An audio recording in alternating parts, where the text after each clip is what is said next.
शाम का समय था और घर शांत था।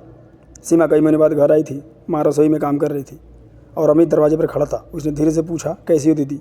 सीमा ने मुस्कुराकर कहा, मैं ठीक हूँ। लेकिन चेहरे पर थकान साफ दिख रही थी उसके, और आंखों में कुछ छुपा हुआ था। शादी को 2 साल हो चुके थे। शुरुआत में तो सब अच्छा था। रोहित भी उसका बहुत ध्यान रखता था, हर छोटी छोटी बात पर। लेकिन धीरे धीरे सब बदलने लगा। बातों में अपनापन कम होने लगा। अब छोटी छोटी बातों पर झुंझलाहट होने लगी थी और दोनों के बीच दूरी बढ़ने लगी।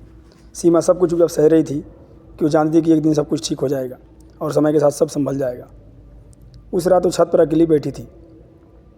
अमित भी उसके पास आकर बैठ गया। कुछ देर दोनों चुप बैठे रहे। फिर अमित ने धीरे से पूछा, सच बताओ दीदी, सब ठीक है ना? सीमा ने नजरें चुकाकर कहा, हाँ। अमित हल्का सा मुस्कुरा दिया और फिर बोला कि आपको दीदी झूठ बोलना भी नहीं आता। ये सुनकर सीमा चुप हो गई। उसकी आंखों में आंसू आ गए। उसने खुद को संभालते हुए कहा, बस थोड़ा मन नहीं लगता है। अमित ने धीरे जवाब दिया, अगर मन नहीं लगता तो बात बड़ी है। ये सुनकर सीमा सोचने लगी और धीरे धीरे सब कुछ बताने लगी। रोहित अब पहले जैसा नहीं रहा। वो बात पर गुस्सा करता है। मेरी बातों से उसे जरूरी नहीं लगती और वो मुझसे समझता भी नहीं। मैं कोशिश करती हूँ कि सब ठीक हो जाए, लेकिन हर बार खुद को गलत पाती हूँ। कभी कभी लगता है क्या सही किया या मैंने कोई गलती कर दी। अमित ध्यान से सब कुछ सुन रहा था और बिना कुछ बोले समझ भी रहा था। फिर उसने एक सवाल पूछा, क्या आप सच में खुश हो दीदी? सीमा कुछ देर चुप रही, लेकिन उसके पास जवाब नहीं था। अमित सब समझ चुका था। अब धीरे धीरे उसने समझाना शुरू किया, शादी समझौता जरूरी होती है, लेकिन खुद को खोना जरूरी नहीं। रिश्ता निभाना भी ज़रूरी होता है, लेकिन खुद को भूलना भी ज़रूरी नहीं। अगले दिन सीमा वापस जा रही थी। अमित उसे बस स्टॉप तक छोड़ने गया। बस आने से पहले उसने कहा, दीदी हर बार झुकना ज़रूरी नहीं, कभी खुद के लिए खड़ा होना भी ज़रूरी है, तभी रिश्ता सही चलता है। सीमा बस में बैठकर सोचती रही। अमित की बातें याद आती रही। ससुराल पहुंचकर सब वैसे ही था, लेकिन इस बार सीमा बदल चुकी थी। शाम को रोहित घर आया। सीमा ने तय किया कि अब बातें होगी। उसने धीरे से कहा, हमें बात करनी है। रोहित ने पूछा, क्या बात है? सीमा ने शांत होकर जवाब दिया, कुछ नहीं, पर बहुत कुछ हो रहा है।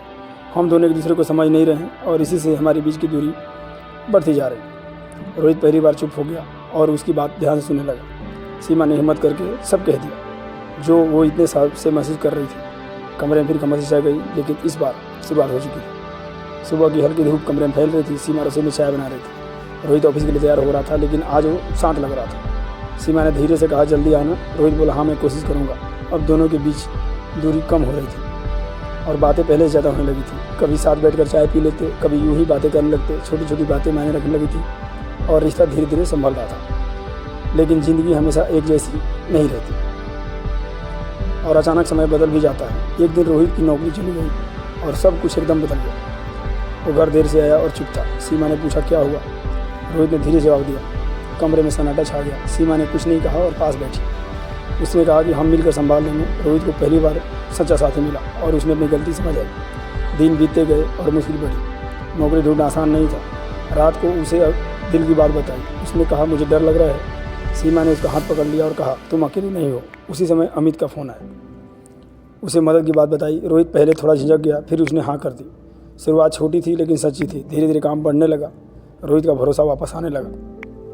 कुछ महीनों बाद सब साथ बैठे थे। अमित ने पूछा, सब ठीक है? सीमा ने मुस्कुरा कर जवाब दिया, अब सच में ठीक है। शाम को दोनों छत पर खड़े थे। हवा पहले जैसी ही चल रही थी। सीमा ने धीरे से कहा, अगर उस दिन मैं चुप रहती तो तुम मुझे समझ नहीं पाती। अगर दिल की बात छुपा लेती तो तुम मेरा दर्द नहीं समझ पाते। दोनों एक दूसरे को देखते रहे और सुकून वाली खामोशी छा गई। ये कहानी आपको कैसी लगी कमेंट करके ज़रूर बताइए। दोस्तों के साथ इसे शेयर कीजिए। ऐसी ही कहानियाँ सुनने के लिए विजय मोटिवेशनल कहानियाँ को सब्सक्राइब जरूर कीजिए। तो कहानी मिलते हैं फिर अगले बार।